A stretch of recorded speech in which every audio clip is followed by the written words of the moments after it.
Arbor House Collective. Omnino is our first brand that's coming out to the market. Omnino is Latin for all together. We wanted to come up with something that really expressed who we were and who we wanted to be. Cannabis is very special to everybody on the team, and we want to put all that love and passion into a product that everybody can enjoy.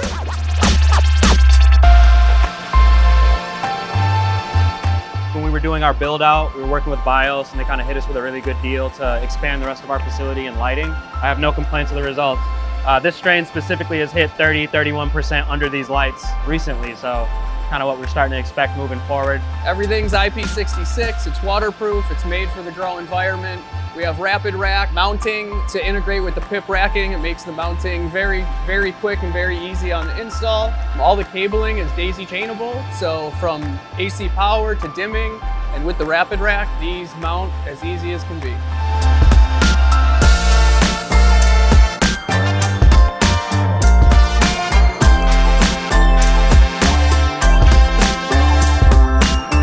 We have a good spread of both the veg models and the flower models here. GrowLink environmentals, light control, the whole 9 yards. Yeah, these lights have been working fantastically.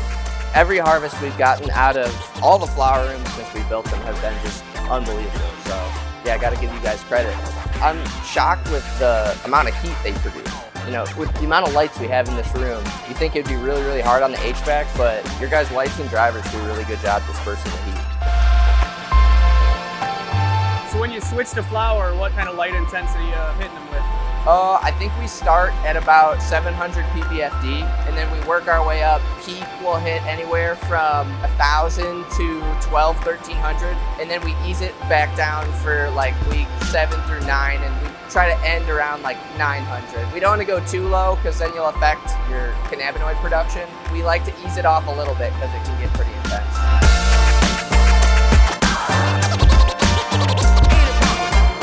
We're looking to launch about 3 brands overall and really start to build out our SKUs. We'd like to do solventless extraction as well as hydrocarbon extraction and build out the rest of the grow and bring on as many new strains as possible.